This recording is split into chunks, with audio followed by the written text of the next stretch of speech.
Assalamualaikum dan salam sehati sejiwa.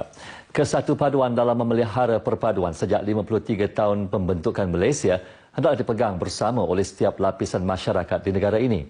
Ketua Menteri Sarawak, Datuk Petinggi Tan Sri Adnan Satim yakin dengan menjadi sebahagian daripada Persekutuan Malaysia merupakan satu keputusan yang paling bijak dibuat oleh Sarawak. Tegas Tan Sri Adnan, walaupun terdapat sedikit ketinggalan dari segi pembangunan di Sarawak, namun kerajaan persekutuan, khususnya di bawah kepimpinan Perdana Menteri Datuk Seri Najib Tun Razak, menyaksikan usaha untuk menyeimbangkan jurang pembangunan Sarawak dan Sabah dengan Semenanjung Malaysia dari segi pembangunan fizikal maupun pendidikan. For Sarawak or Sabah for that matter, to catch up with the states in Semenanjung. There's a lot to be done to catch up.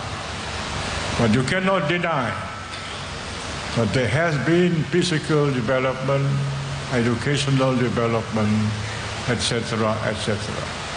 Perhaps at a slower pace, but it is there. And that one of the wisest decisions we made was to be part of Malaysia. Berucap pada Majlis Sambutan Hari Malaysia 2016 di Lapangan Terbang Lama Bintulu, Tan Sri Adnan berharap kerajaan persekutuan memberikan lebih banyak projek pembangunan kepada Sarawak agar kenikmatan hasil bumi Sarawak dirasai rakyatnya. Ini termasuk projek pembangunan seperti pelaksanaan projek Lebuh Raya Pen Borneo, projek pembinaan jambatan dan laluan penghubung seperti Jambatan Batang Sadong dan Jambatan Batang Lupar selain Jalan Song Kapit. Dalam pada itu, Tan Sri Adnan turut menegaskan pentingnya pemahaman tentang sejarah inilah yang akan mempererat lagi kesatu paduan dalam memelihara perpaduan sedia ada setelah 53 tahun pembentukan Malaysia. Beliau mengambil contoh ketika Sarawak di bawah ancaman pengganas komunis dan konfrontasi pasukan keselamatan dari Semenanjung Malaysia yang membantu dalam mempertahankan kedaulatan Sarawak. Sukarno's konfrontasi ganyang Malaysia threaten us. Communist Sinn Peng threaten us.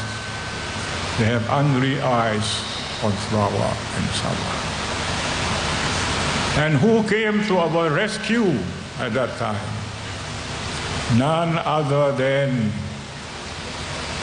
our brothers from West Malaysia, who fought for us and died for us. None other than the Malay Regiment, Malaysian Rangers, and so on, and the Commonwealth forces. They came to our rescue and saved us from the clutches of communism and the clutches of Indonesian confrontation. Katanya usaha ini harus diperakui sebagai sebahagian daripada catatan sejarah negeri Sarawak. Sementara itu, semangat sehati sejiwa menyemarakkan sambutan Hari Malaysia 2016 peringkat kebangsaan yang berlangsung di tapak Lapangan Terbang Lama Bintulu malam tadi.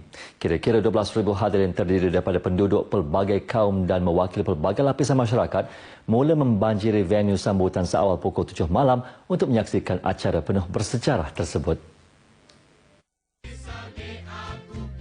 Sambutan bertemakan Sehati Sejiwa yang diadakan di Bintulu bagi kali kedua bermula dengan pelbagai acara hiburan termasuk persembahan nyanyian lagu-lagu patriotik. Pelbagai acara turut disusun atur bagi memeriahkan sambutan bermula dengan ucapan Ketua Menteri Sarawak, Datuk Patinggi Tan Sri Adnan Satim, disusuli dengan amanat Perdana Menteri Datuk Seri Najib Tun Razak. Perasmian majlis disempurnakan oleh Yang di-Pertua Negeri Sarawak Tun Pehen Sri Abdul Taib Mahmud dengan simbolik pukulan drum digital diikuti upacara menandatangani buku khas antara Perdana Menteri, Ketua Menteri Sarawak dan Timbalan Ketua Menteri Sabah Tan Sri Joseph Pairing Ketingan mewakili Ketua Menteri Sabah Datuk Seri Panglima Musa Aman. Majlis diteruskan dengan upacara memotong kek sambutan Hari Malaysia sebelum persembahan pentas utama yang dimulakan dengan deklamasi puisi oleh Muhammad Daud Ahmad selain persembahan lagu oleh artis-artis jemputan seperti JJ, Jimmy Palikat, Ricky Anderson Ngalai dan Jacqueline Victor. Turut diadakan penyerahan jalur gemilang oleh peserta konvoi Kembara Jalur Gemilang disusuli dengan upacara menaikkan jalur gemilang oleh kumpulan sukarelawan Tentera Laut Diraja Malaysia diiringi lagu Negaraku yang dimainkan oleh pancaragam pasukan polis. Sarawak perlukan lebih peluang dalam menerokai industri minyak dan gas terutama melalui syarikat Petronas dan bukannya sekadar menjadi pak pacak. Menyatakan demikian, Ketua Menteri Sarawak, Datuk Petinggi Tan Sri Adnan Satin berkata, pembabitan rakyat Sarawak dalam industri itu malah jauh pada peringkat lebih awal lagi dan harus dihargai oleh syarikat minyak negara. Menurut Tan Sri Adnan, ramai rakyat Sarawak yang berkelayakan serta telah berpengalaman bekerja di luar negara dan boleh diambil bekerja dengan Petronas untuk memastikan anak jati negeri ini tidak diketepikan. Namun sekarang katanya Petronas bersetuju mengambil anak Sarawak menjadi lembaga pengarah. Walau bagaimanapun, pada masa yang sama beliau mempertikaikan pemberian jawatan tersebut sedangkan selama ini sumber minyak itu datangnya daripada perairan Sarawak. Ujar beliau sekiranya sesuatu yang telah dipersetujui bersama tidak dipatuhi, kerajaan Sarawak boleh mengambil tindakan untuk tidak memberi permit kepada sesiapa pun. Tegas beliau lagi, kenyataan yang menyatakan tidak ada anak Sarawak yang lebih layak merupakan sesuatu yang tidak masuk akal, malah tidak benar. Tan Sri Adnan berkata demikian pada majlis sambutan Hari Malaysia bersama pekerja Petronas di Dewan Suara Bintulu. Turut hadir Perdana Menteri Datuk Seri Najib Tun Razak dan Presiden Petronas Datuk Wan Zulkifli Wan Arifin. Sementara itu, terdahulu dalam ucapannya, Presiden Petronas Datuk Wan Zulkifli Wan Arifin berkata sejumlah 400 syarikat dari Sarawak menjadi vendor kepada Petronas sehingga sekarang. Sejumlah 7 bilion ringgit kontrak sudah diagihkan oleh syarikat itu kepada syarikat dari Sarawak sehingga tahun 2013. Setakat ini, sejumlah lebih 3,000 atau 75% pekerja Petronas di Sarawak ialah rakyat Sarawak.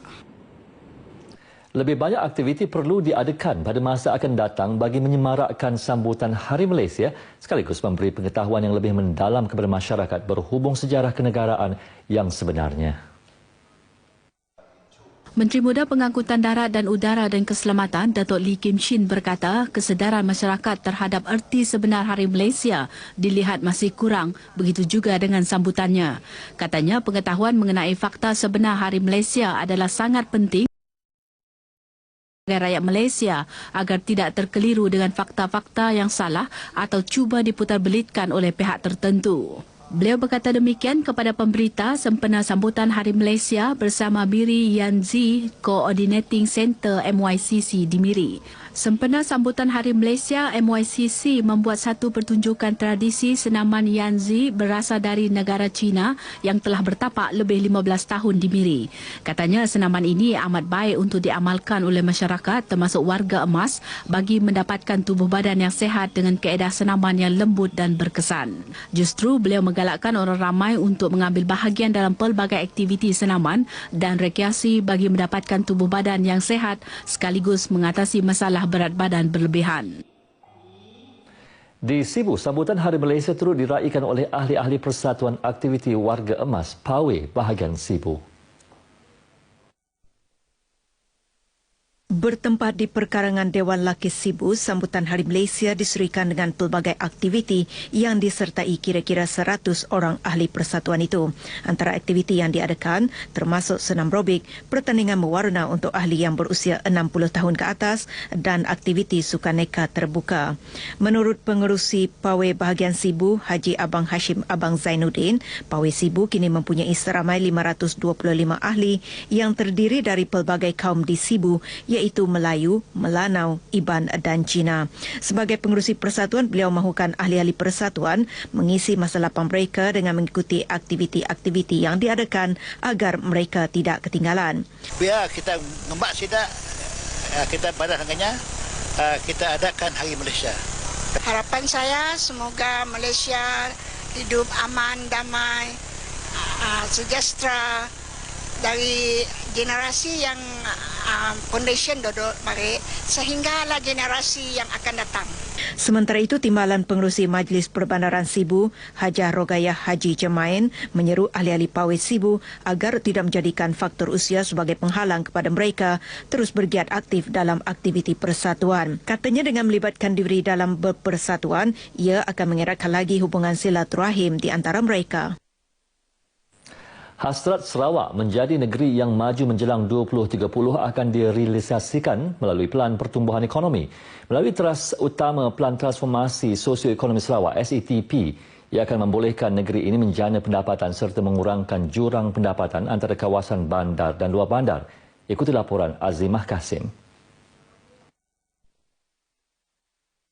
Pembentangan SETP oleh Ketua Menteri Datuk Patinggi Tan Sri Adenan Satem bukan hanya untuk jangka pendek tetapi menjangkaui 3 rancangan Malaysia iaitu Rancangan Malaysia ke-11, 12 dan 13. 5 teras utama komprehensif yang menjadi fokus Pelan Transformasi Sosioekonomi Sarawak SETP iaitu pertumbuhan ekonomi, pembangunan semula kawasan bandar, pembangunan sosial, pembangunan alam sekitar dan pembangunan transformasi luar bandar. Selain itu, fokus turut diberikan terhadap usaha mengurangkan jurang pendapatan penduduk dan isi rumah kawasan luar bandar.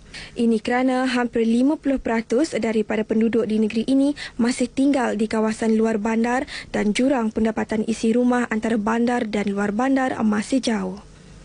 Kadar pertumbuhan ekonomi di negeri ini juga perlu ditingkatkan dengan memberi fokus terhadap pembangunan memandangkan Sarawak kini hanya mencapai 4 sehingga 5%. Tapi kita percaya kalau kita berbuat sesuatu, kita transformkan kita ekonomi kita tarikkan banyak pelaburan untuk datang ke negeri Sarawak, insya-Allah kita boleh mencapai pertumbuhan ekonomi 6.5%. Selain itu, pelbagai sektor juga turut ditekankan seperti bidang ekonomi, industri pembuatan, pertanian, pelancongan dan perkhidmatan. Ini akan meningkatkan nilai tambah ekonomi negeri ke arah mencapai status negeri maju menjelang 2030. Baiklah, seterusnya kita beralih ke segmen agenda hari ini.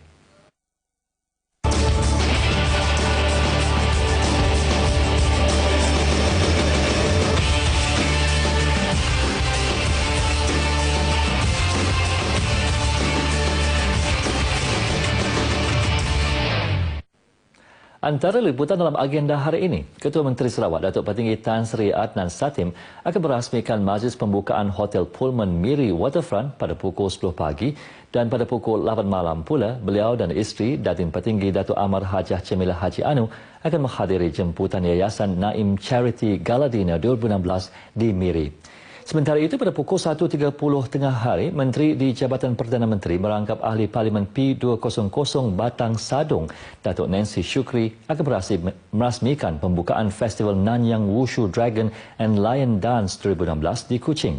Manakala pada pukul 11 pagi akan berlangsungnya Mesyuarat Agung Tahunan Persatuan Bola Sepak Negeri Sarawak FAS 2016 di Kuching yang akan diikuti oleh sidang media sejurus selepas pemilihan ahli Exco FAS 2016-2018. Demikian antara liputan acara dalam agenda hari ini. Untuk berita seterusnya kembali ke Angkasa Puri bersama Ray Bin.